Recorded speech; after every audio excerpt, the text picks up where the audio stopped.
Amen. So, purihin ang Panginoon and welcome sa atin pong prayer meeting and Bible study. At kayo po ba'y masaya ngayon pong gabi? Maganda po tayo'y laging masaya pag nasa gawain po ng Panginoon. Dahil alam natin tayo po ay muling pagpapalain ng Diyos. Amen?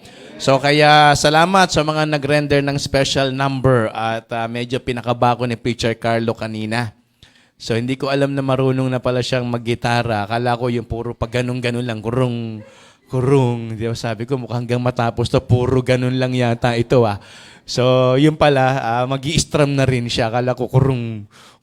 Sabi ko, nako mukhang matatapos sa kurung-kurung lang. Alright, so purihin ng Panginoon. Salamat sa mensahe ng mga awitin na yan.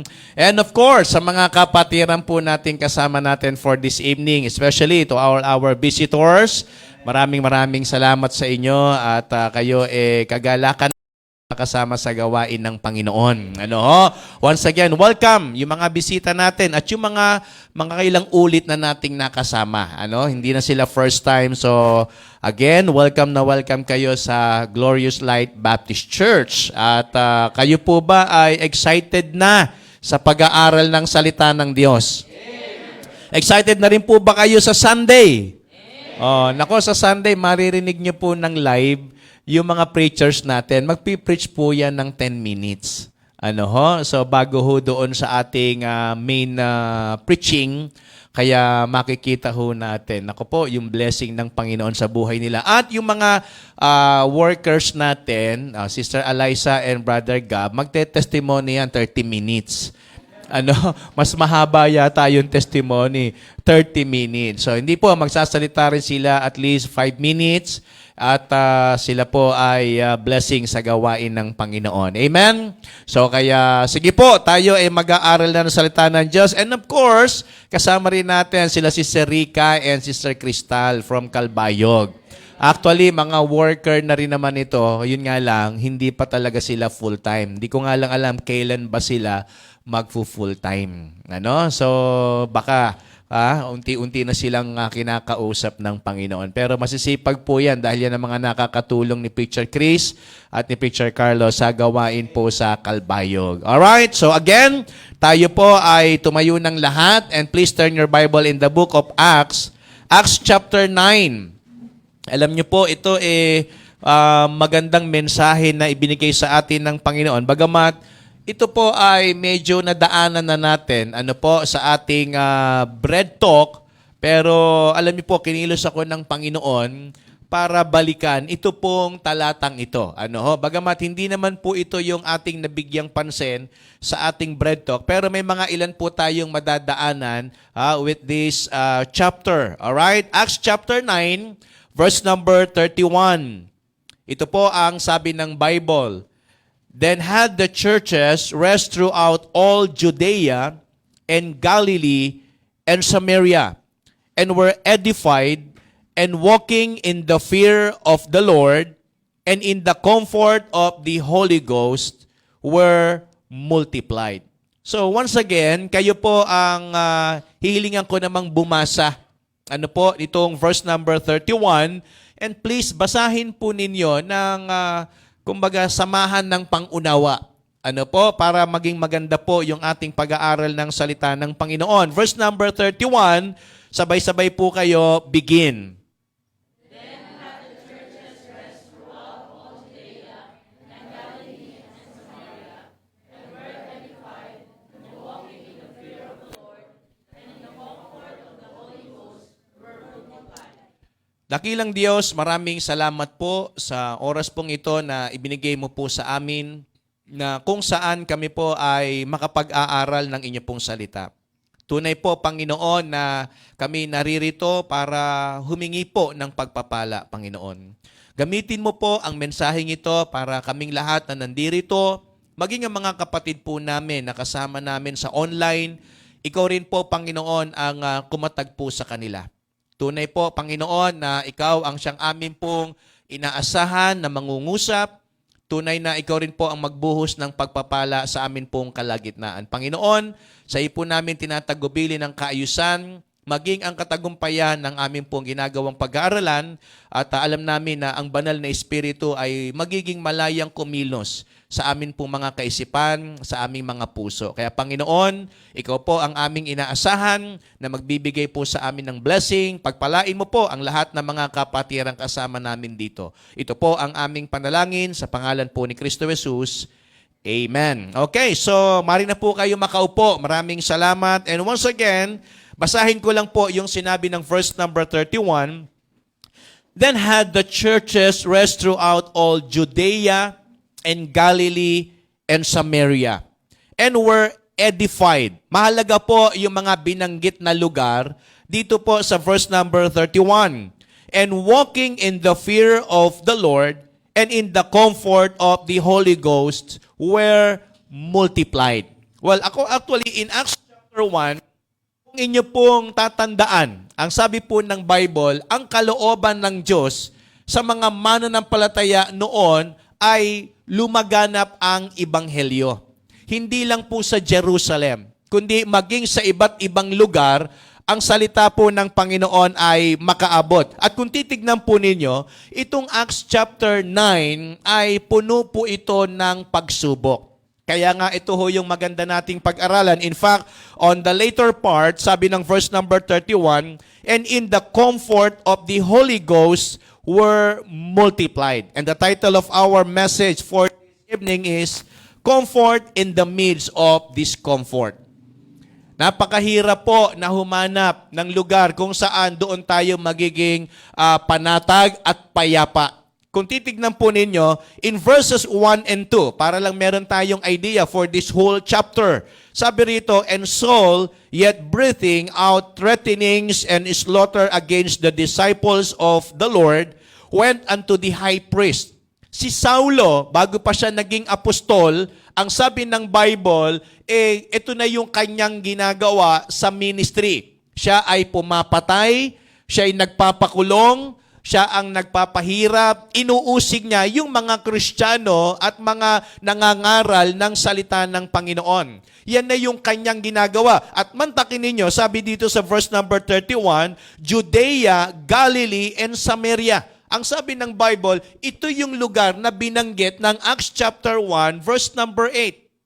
Dito mangyayari yung kalooban ng Panginoon. Kaya nga, tandaan ninyo, pag tayo ay lumakad at sumunod sa gawain o sa kalooban ng Panginoon, panghawakan na natin na ang kaaway talagang merong gagawin. Pag tayo ay humakbang palapit sa Panginoon, pag tayo ay nagpasyang magsuko ng buhay, pag tayo ay naglagay ng sarili natin kung saan tayo magagamit sa ministry, kahit hindi full-time work, naniniwala ako, bawat isa sa atin gusto tayong targetin ng dyablo. Gusto tayong kumbaga hanapan ng butas ng kaaway para tayo ay hindi na magpatuloy sa ministry. At ang sabi ng verse number 2, and desired of him letters to Damascus, to the synagogues, that if he found any of this way, whether they were men or women, he might bring them bound unto Jerusalem. Ito yung sinasabi ko para magkaroon lang tayo ng background. Hindi sila komportable.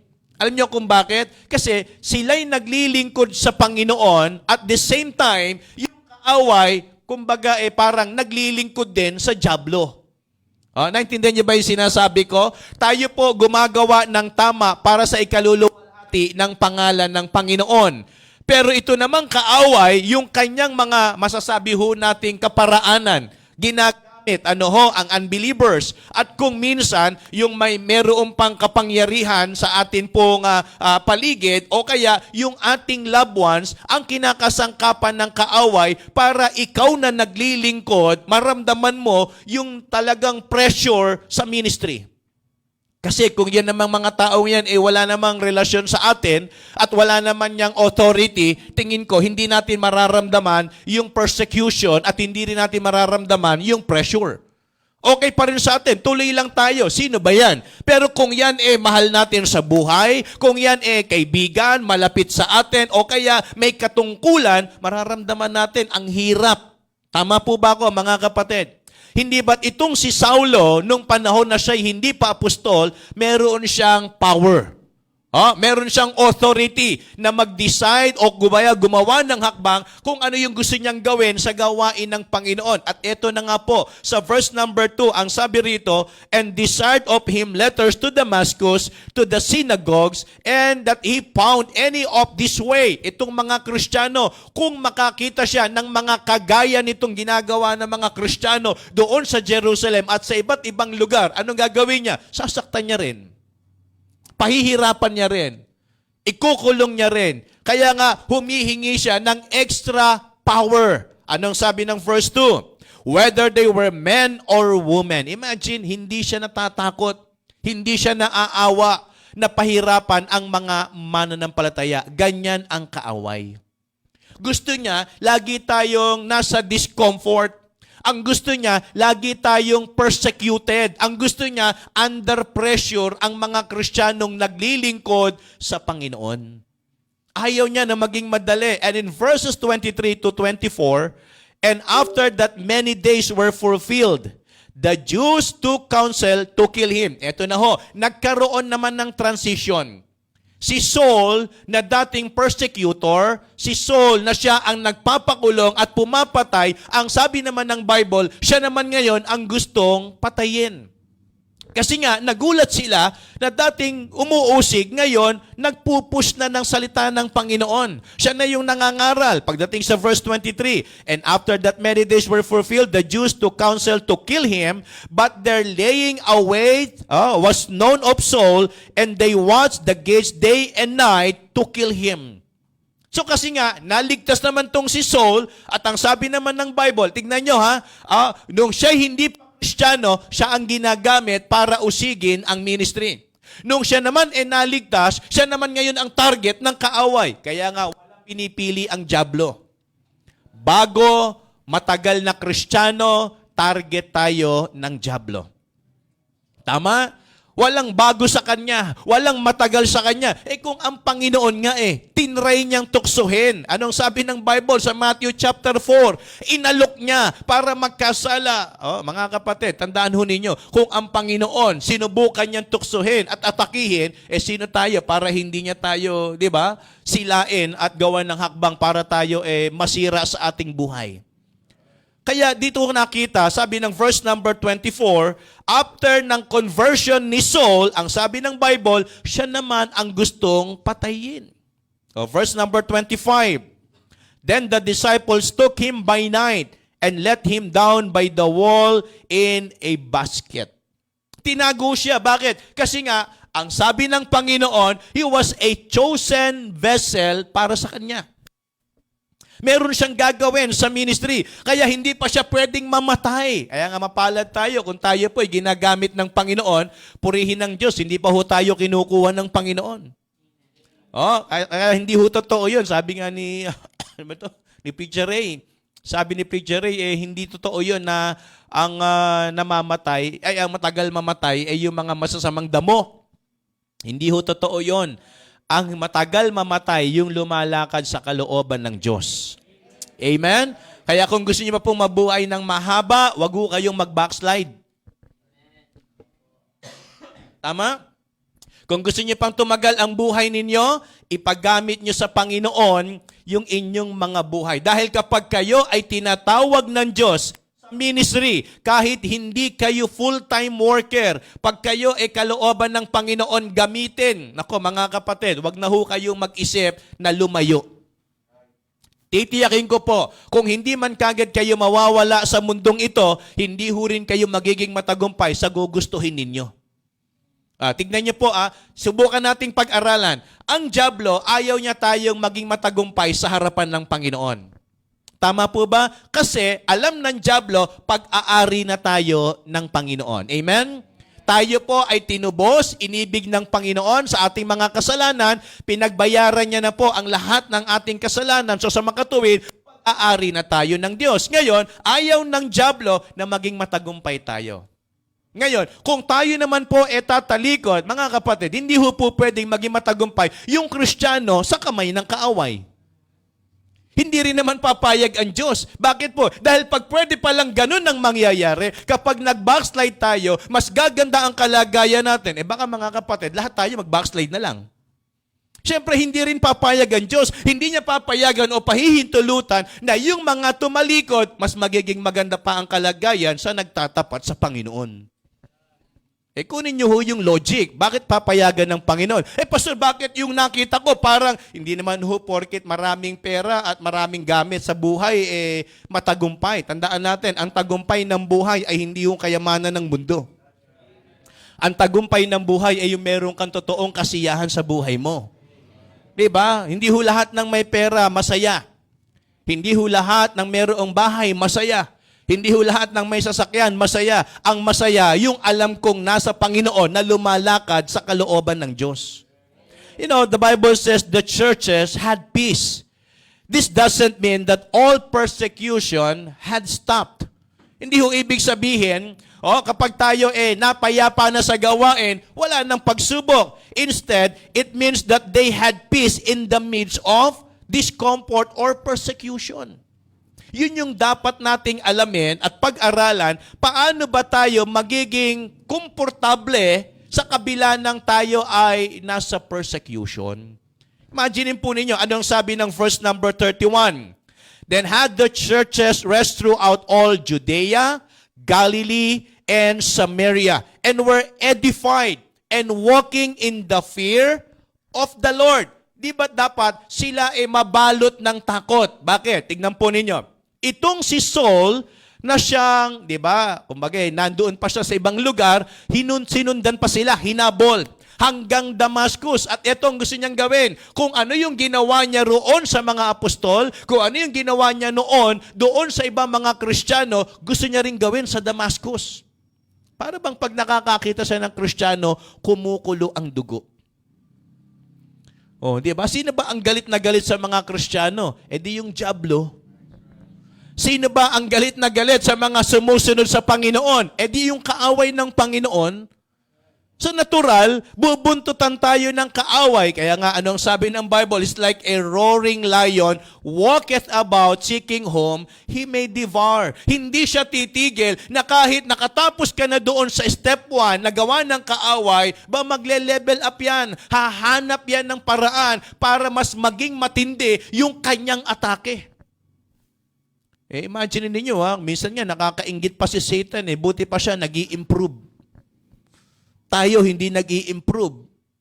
Buti pa yung kaaway, iniisip niya, pinag-aaralan tayo kung paano tayo pabagsakin. Sana pag-aralan din ng mga Kristiyano kung paano tayo hindi dapat bumagsak.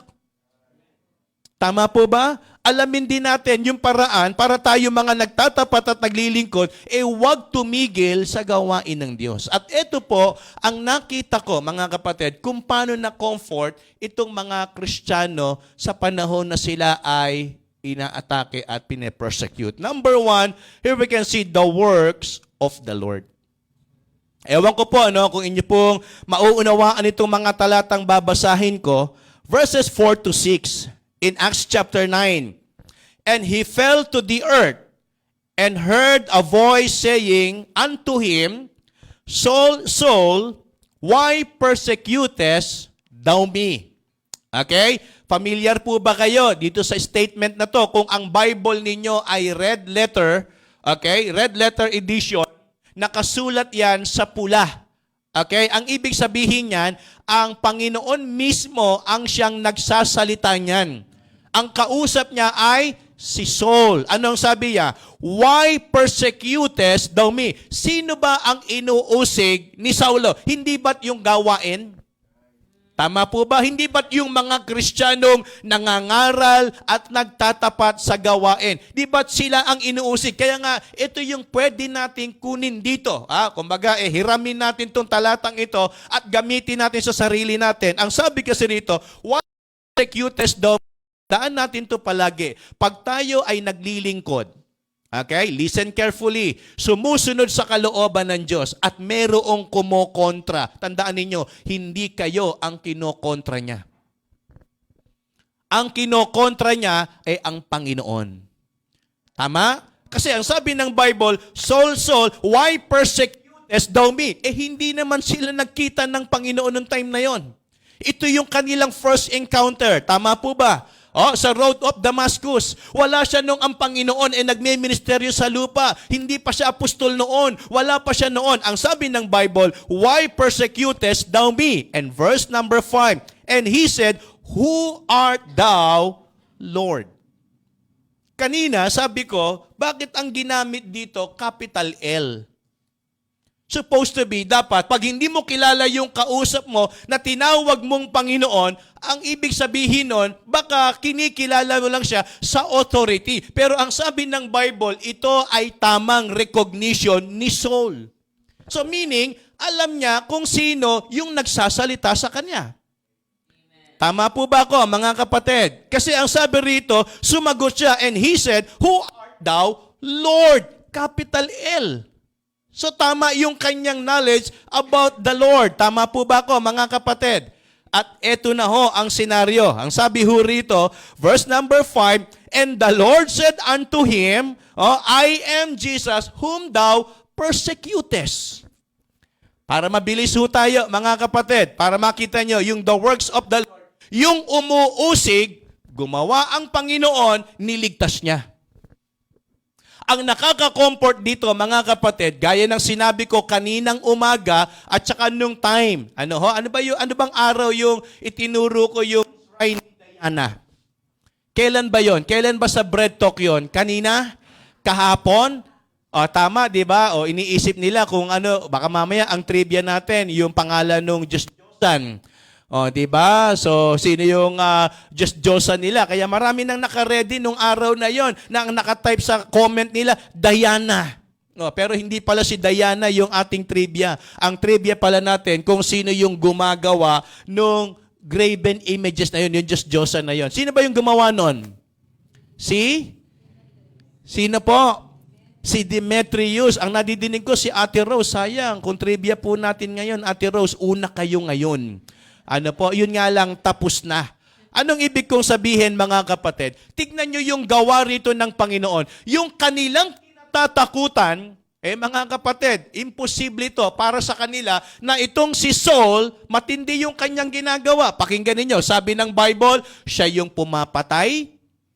Yun lang naman ang ginagawa niya. Yung mga uma-attend, yung nag-share ng Bible, yung nagsa-soul winning, ang ginagawa lang naman ni Apostle Paul, pinapapatay.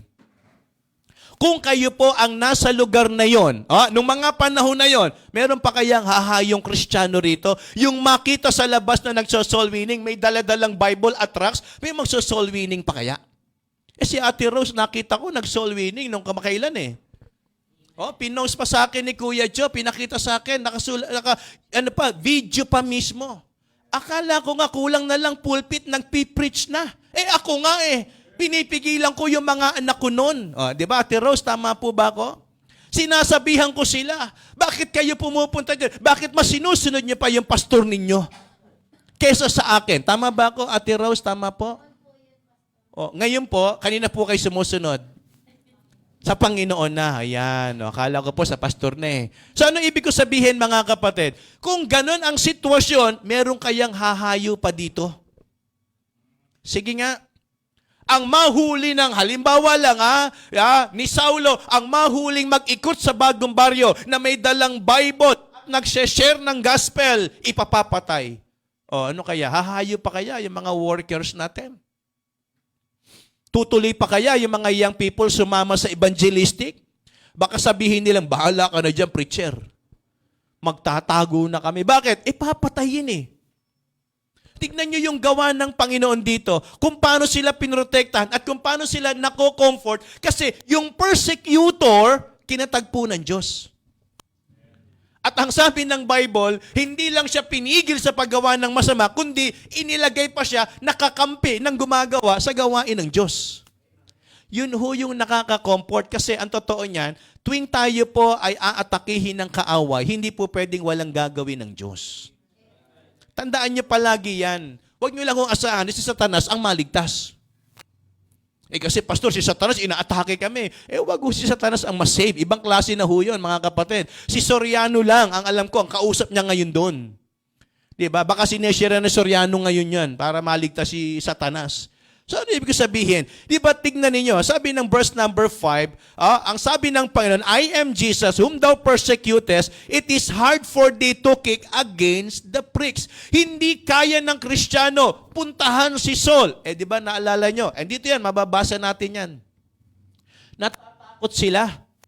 Mamaya andyan po yan sa ating parang third point, kung di ako nagkakamali, sa pangatlong puntos. Di ba, natatakot sila, bakit dinala ni Barnabas si Saul sa church? Di ba, hindi ba naaalala? Kilala namin yan Mamamatay Kristiyano yan. Hindi lang siya mamamatay tao, mamamatay Kristiyano. Sabi nga sa verses 1 and 2, kaya siya pupunta ng Damascus para huntingin yung mga babae at lalaki na nagtuturo ng salita ng Diyos. Paano kaya kung si Saulo lang sa gilid ng glorious light, may madinig na mga Kristiyanong kumakanta? Kakanta pa kaya ang ladiba natin? Baka siguro kung kakanta, hihinaan na nila. The longer I serve Him. Hindi na nila magma-microphone yan. Baka mapatay sila. Di ba may takot?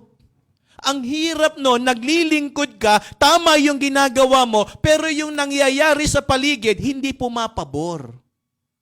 Alam nyo, ito yung mga nangyayari kung bakit tayo nagkakaroon ng discomfort sa buhay natin sa ministry. Kasi yung lugar, kung minsan, ginagamit ng kaaway. Dinadala tayo sa lugar na hindi naman yun ang gusto natin, pero kailangan nating puntahan kasi yun ang kalooban ng Diyos. Sabi ng verse number 31, di ba? Malinaw, may mga lugar na binanggit yan. O baka may trivia tayo mamaya, sulatin nyo na. Sabi dyan, then had the churches rest throughout all Judea. Tama ba ako? Yan ang sinabi ng verse 31. Ano pa? Galilee. Ano pa po? Samaria. Sabihin nyo nga yung tatlong lugar. Judea. Ulit po. Judea and Samaria. So anong ibig ko sabihin? Yung mga lugar na yan, na kung tutuusin, nandyan ang pagsubok ng Panginoon. Pero anong sabi ng Bible? They were edified. Amen? Sabi ho ng Bible, tignan nyo ho. Wala pa rito.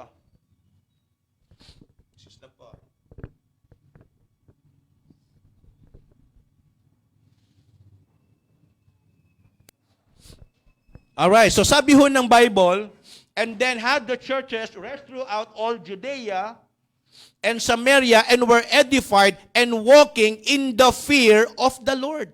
Alam niyo po ba, pag sinabing fear of the Lord, sabi nga ng Bible, that is the beginning of understanding and wisdom.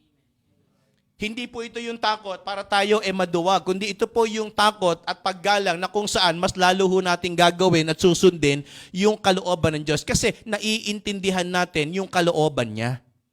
Ang ibig sabihin yan. Kaya nga, ito yung unang bagay na nakita ko kung bakit nagkaroon sila ng comfort despite, mga kapatid, ng persecution. Nakita ko po is the works of the Lord. Verse number 5. And he said, Who art thou, Lord? And the Lord said, I am Jesus, whom thou persecutest. It is hard for thee to kick against the pricks.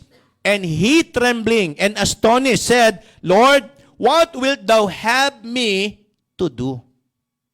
Hindi ba to gawa ng Panginoon? Yung kaaway naging kakampi. Tama ba ko? Hello po. Yung kaaway naging kasama natin.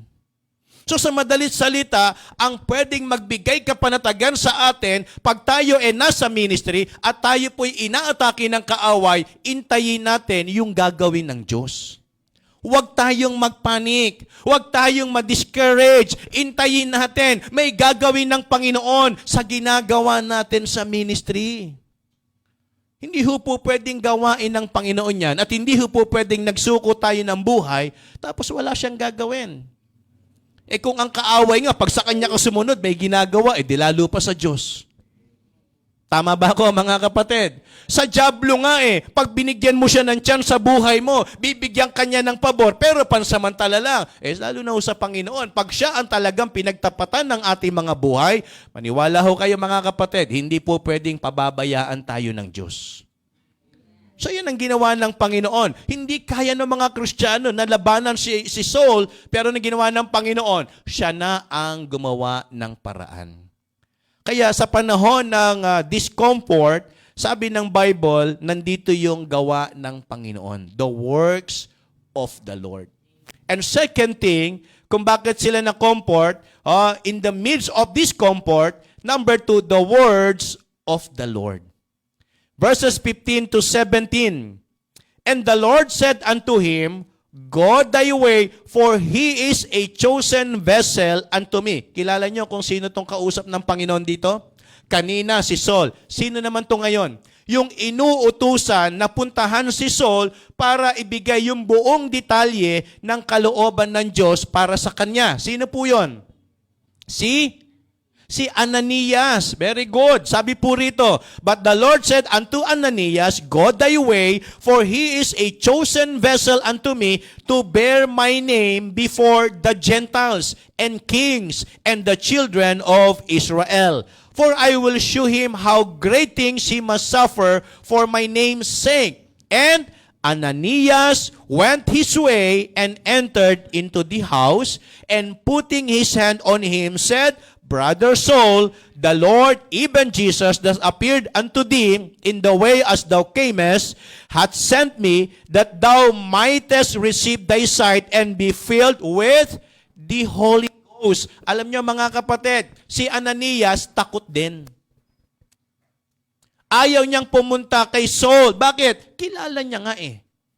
Pero dahil yung salita ng Panginoon, totoo, kahit ayaw niya, kahit hindi siya komportable, ang sabi ng Bible in verse 17, and Ananias went his way.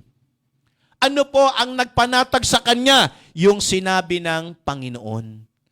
Tandaan po ninyo, mga kapatid, huwag tayong sumunod sa gawain na gustong ipagawa sa atin ng Panginoon dahil yung nakikita ng mata natin maganda. O kaya, yung pakiramdam natin parang tayo komportable. Ang maganda, kaya tayo sumusunod kasi sinabi ng Panginoon. Si Ananias ayaw niya. Kung babasahin nyo yung buong chapter 9, makikita nyo roon, natatakot siya kasi nga, I know this man. Alam ko yung kanyang mga ginawa. Pero anong sabi ng Panginoon? For he was a chosen vessel unto me.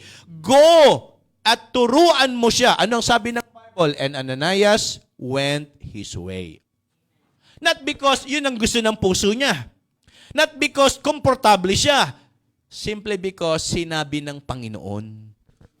Kaya naniniwala ako kung bakit itong mga taong ito ay nagkaroon ng kapanatagan, hindi ho dahil nagbago yung sitwasyon, kundi mayroong salita ng Panginoon na napanghahawakan nila sa kanilang buhay.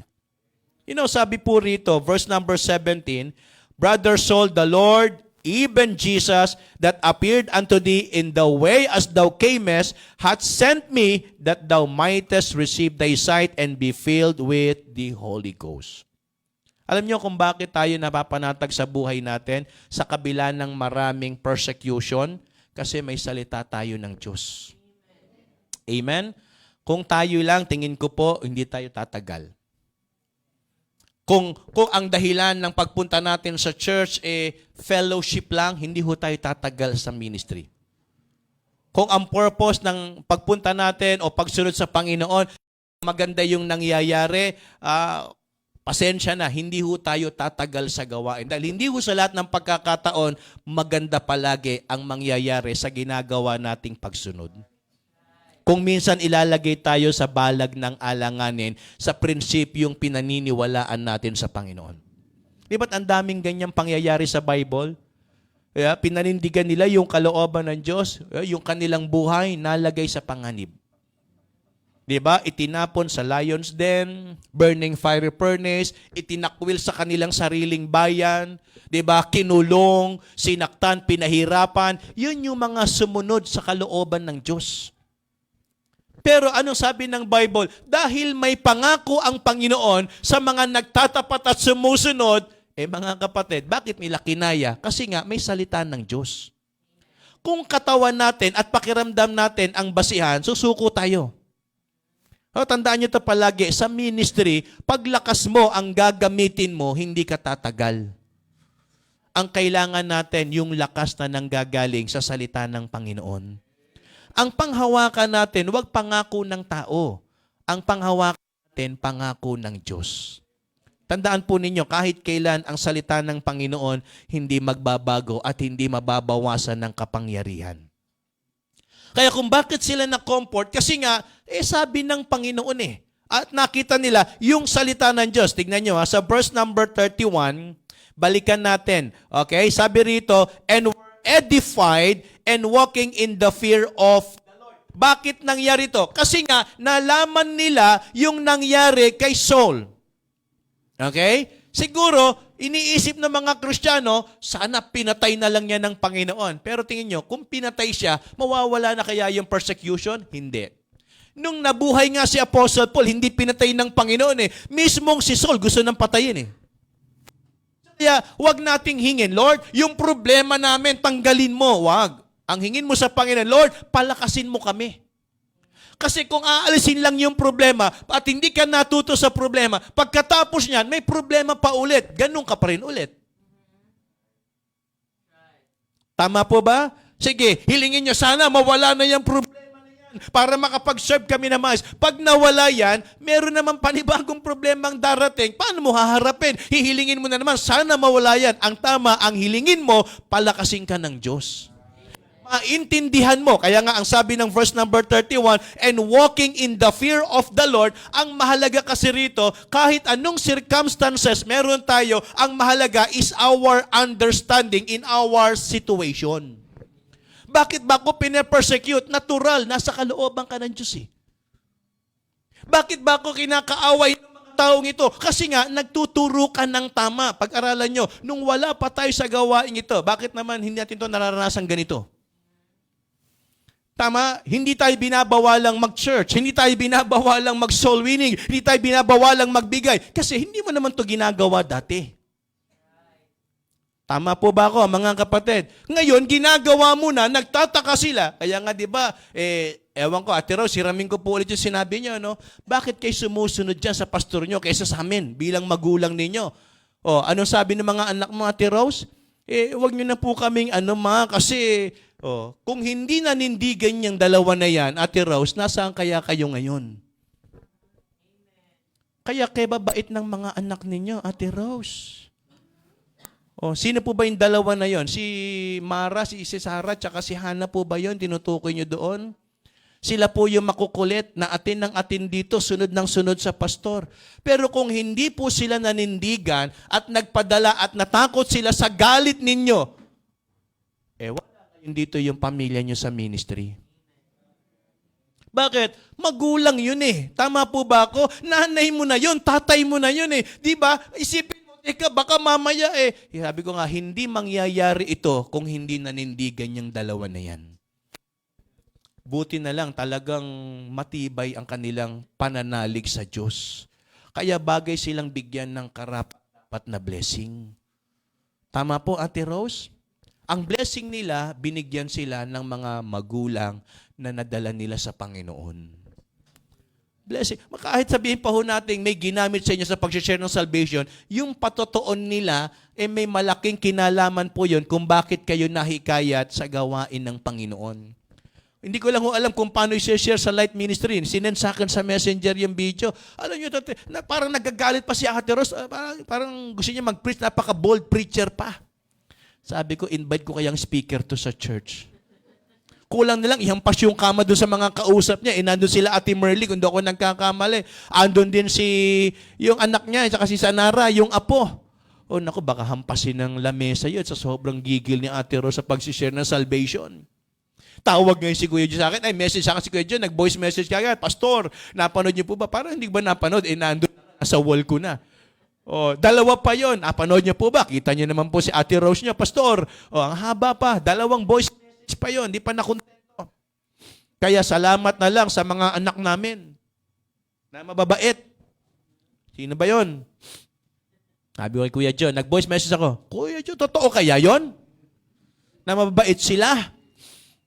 Pero sabi naman ni Ate Rose, mababait naman talaga pagtulog. Ano po? So, ano ibig sabihin mga kapatid? Kung hindi sila tumayo roon, halimbawa lang, pinagbigyan nila yung problema, sumunod sila sa problema, walang Ate Rose, walang Kuya Joe, walang Maris, walang Joram dito. Tama po? Kung ang isipan ng mga Kristiyano, dahil puno lang sila ng takot kay Saul, baka si Saul, wala rin, hindi rin nagiging apostol. Tama po ba, mga kapatid? Kaya mahalaga sa sitwasyon yung the fear of the Lord. Hindi ho yun yung takot na nanginginig tayo sa Diyos, kundi yung takot na meron tayong pangunawa sa kung ano yung ginugusto ng Panginoon na mangyari sa atin. Kaya pag merong problema at pagsubok, huwag tayong umayaw. Panindigan natin kalooban ng Panginoon. Di ba? Sabi ko nga, gusto nyong mawin yung mga pamilya ninyo, manindigan kayo sa Panginoon. Ako sabi ko nga, nung ako po'y tinawag ng Panginoon para sa pagwo-worker, nung wala ako sa church, nung hindi pa ako umaatin ng Blessed Hope, ang nanay ko, laging sinasabi, nako, paano kaya titinuyan si Obe?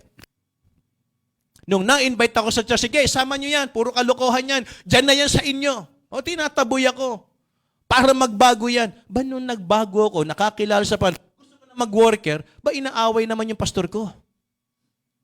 Totoo po yun. Si Pastor Freddy, pinagbabato yung bahay ni Pastor. Sinusugod kami, sinusugod siya. Bakit nyo dinala yung anak? Nilalason nyo yung isip. Ba nabaliktad yung hihip ng hangin? Yung dating tinataboy ako para magbago, nung nagbago naman ako, pinipigil ako. Saan ba ako talaga lalagay na Ba, hindi pa nakontento. During ng service namin, Sunday morning, worship, sinama pa yung tito ko. Hiyang-hiya ako, doon ako makalabas ng church. Siguro, yung mga matatanda dito, kilala nyo tito ko. Yung kumanta ng katabi ko, mama. Yun, katabi ko. Yun po yun, mga kapatid. Hindi ako makalabas. Sabi ko, suruwi na lang po ako. Ang bihira ka, ngayon ka pa susurrender. Yung kahiyang inabot ko sa ginawa ng nanay mo, tsaka ka pa magkukwit, panindigan mo yan. Panindigan ako, sabi ko, sige. Pinalayas ako, halos ilang taon yun, hindi ako makauwi ng bahay. Sabi, wala kaming anak na Obe. Pangit ka, pangit. Pangit ugali mo. Pangit ugali lang naman ang sinabi. Hindi naman mukha kayo naman, kung makatawa kayo, akala nyo naman. Di pa ako tapos Pangit ugali mo, wala kang kwentang anak. Totoo po yun. So, to cut the long story short, nung ako po'y naging pastor na yan, nakikinig ni Mami, ako na yung pinakamabait. Napaatin ko po yan. Tatay ko, di ba, naabutan nyo, umaatin dito before pandemic. Nanay ko rin po. Pati yung mga kapatid ko, napaatin ko yan ng evangelistic namin sa Blessed Hope. Kung hindi po ako tumayo at sumunod sa kalooban ng Diyos, yung pagsubok, ganun pa rin yun.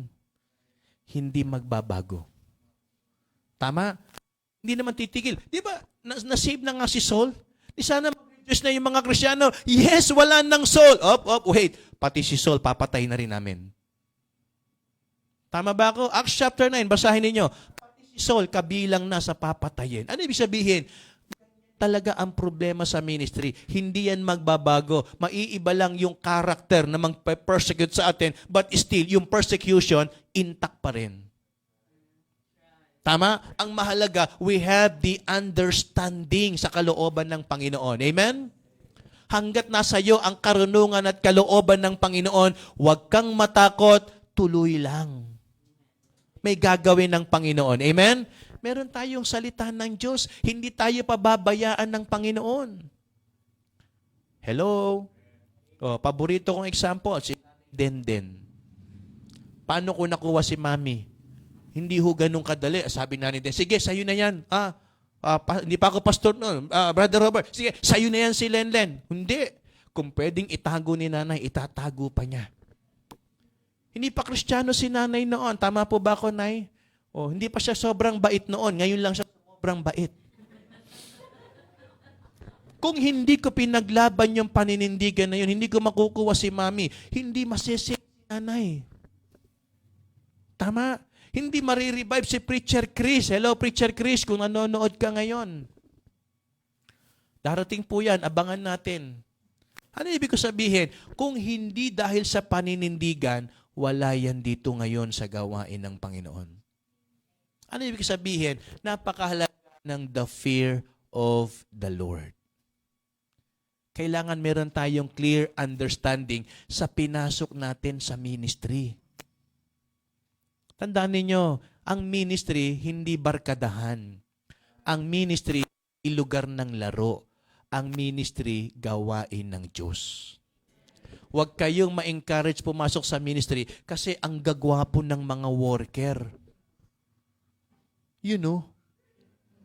I think si Brother Gab, Wednesday na Wednesday. Nakabotay, nakasuspender. Ginagawa lang niya yan pag special occasion. Gigil na gigil, ibaba ko na siya sa morning breeze, may kukunin siya. Yung pala yung mga paraphernalia niya. Yang hiya naman ako. Ako nga wala pang necktie, nakalimutan ko. Ano ibig ko sabihin? Kita niyo naman si Brother Gab. Magwa-worker na rin ako kasi gumagwapo. Tingnan niyo naman, gagwapo ng mga worker. Kaya sabi ni Brother Joshua, gusto na rin niyang mag-worker. Yun nga lang, talo kayo kasi hindi raw kayo ang gusto niyang makamuka. Tama ba ka, Brother Joshua? Ayoko na sabihin ko sino gusto mong makamuka. Baka sabihin, nagyayabang tayo rito. Sabihin, talo ko pa rin kayo kung gwapo kayo, mga kapatid. Si Joshua, ang gusto niya, basta, kami na nakakaalam nun, ha? Sikreto namin yon. Alam nga naman si Ale gusto niya makamuka. Babae yon, di ba? So, tama ko, Brother Joshua, di ba? Wala sa kanila yung gusto mo maging kamuka. Di ba? Pero gusto mo maging gwapo rin. Tama? Kilala ko yung gusto mo maging kamuka. Tama ba? Hindi ko nalang sasabihin. Baka sabihin niya, mayabang ako eh.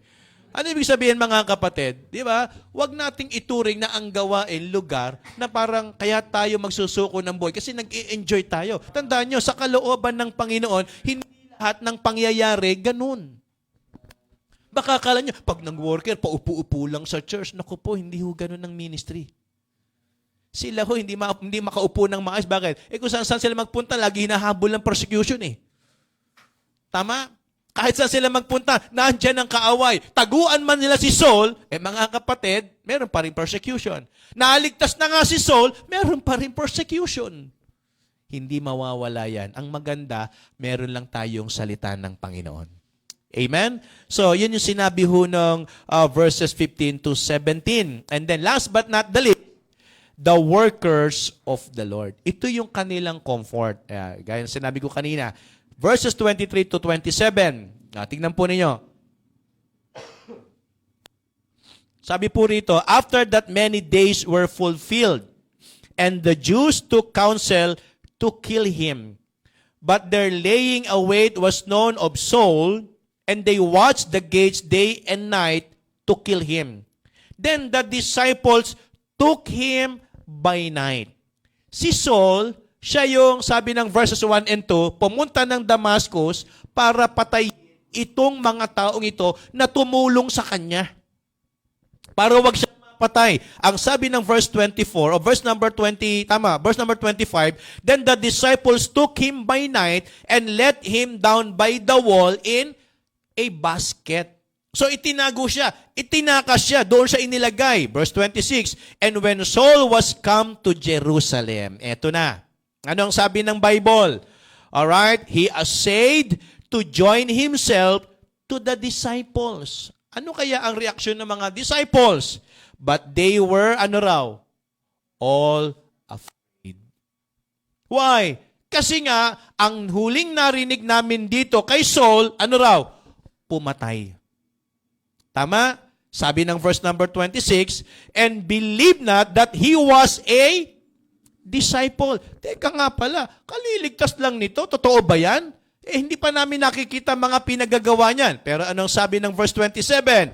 But Barnabas took him and brought him to the apostles and declared unto them how he had seen the Lord in the way, and that he had spoken to him, and how he had preached boldly at Damascus in the name of Jesus.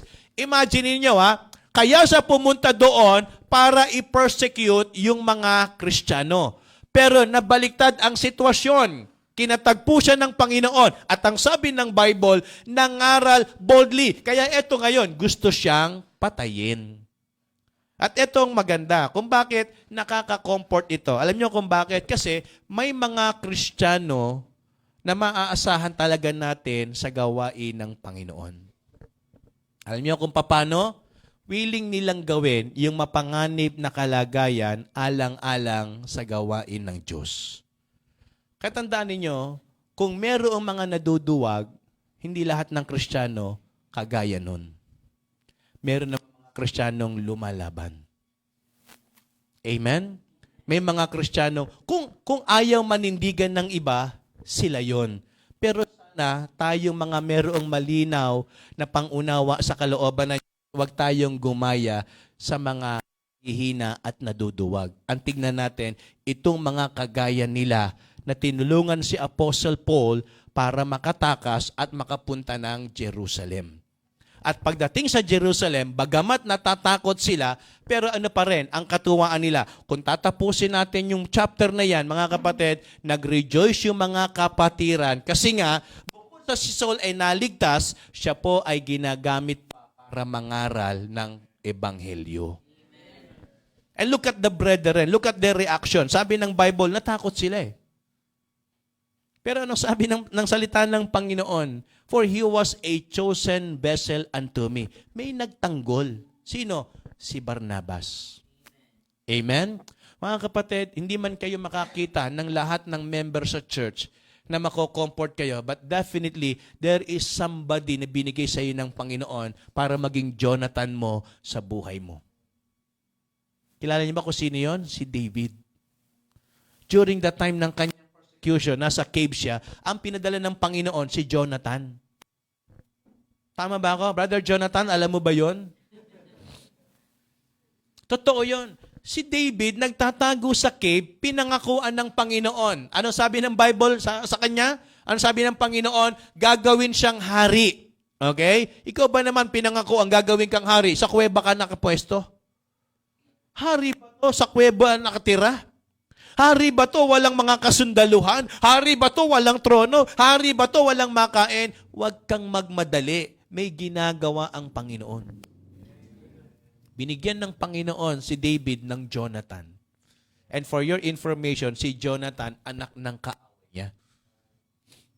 Si King Saul. Tama ba ako, mga kapatid? Siya ang naging supplier ng pagkain. Okay? Alam niyo ba, hindi lang pagkain ang sinupply ni Jonathan? Pati information. Gusto kang patayin ng tatay ko. Lusob sila. Ang kasama ganito. Yun ang ginawa ni Jonathan. Binitray yung tatay. Kumampi kay David. Hello? Di ba? Yun yung nakaka-comfort sa ministry. Kaya nga ang maganda, ang hahanapin natin sa gawain, yung kaibigan o kamanggagawa na i-encourage tayo sa ministry. Hindi yung gagawa ng gulo sa ministry. Kaya kung gusto nyo ma-encourage sa ministry, ang hanapin nyo, yung Kristiyano, i-encourage kayo magpatuloy sa gawain. Amen? Huwag nyo hanapin yung kabarkada lang. Huwag nyo hanapin yung kalaro lang. Ang hanapin ninyo, yung kakasangkapanin ng Panginoon para magpatuloy tayo sa gawain. At tiyak ko po, meron yan sa church. Hindi man sila marami, pero hindi po pwedeng kahit isa wala. Imposible yon. Tama po? So ang hanapin natin, yung mga gumagawa sa gawain ng Panginoon. I believe, bawat isa sa atin, merong Barnabas. Di ba? Alam niyo ba, pinag-aralan niyo kung ano yung tunay na meaning ng pangalan ni Barnabas? Okay? Ang ibig sabihin ng Barnabas means son. Bar means son. O yung Nabas means comfort. Pag sinabing Barnabas, son of comfort.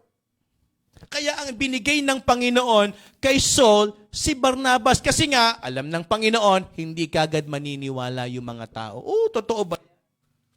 Kahit kami nung naligtas kami, nung nabaptize kami, naging worker kami, bumalik ako sa school namin, sa high school.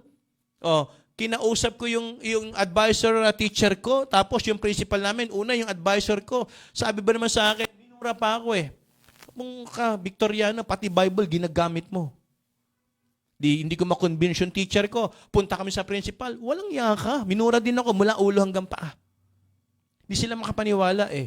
Kailan lang sila naniwala nung nakita nila na kami ay nagbago na sa aming ginagawa. Nakita nila nagso-soul winning. Naalala ko one time, meron po mga sinasaniban naman sa mga espiritu sa school ng Malabon, sa may Potrero.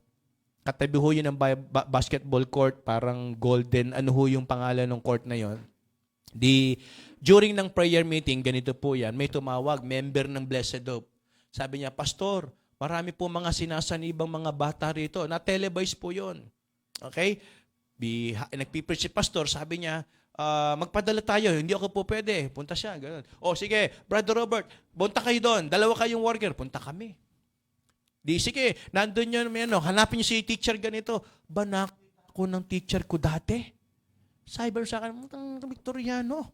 Marami ng isang espiritu dito, may jablo na rito, dumagdag ka pa, jablo ka. Sabi ko, hindi po ma'am, kami po yung pinadalang pastor namin, huwag mo na akong lokohin. Sabi niya, mas ka rito, dami na ng jablo rito, dumagdag ka pa. Sabi, hindi po ma'am. Tawag kami, Pastor, ayaw po kayo papasukin. Bakit daw? Kasi jablo daw po kami. Ano ba nangyari? Kasi dating teacher ko po yun, nakita ko eh. Ayaw maniwala.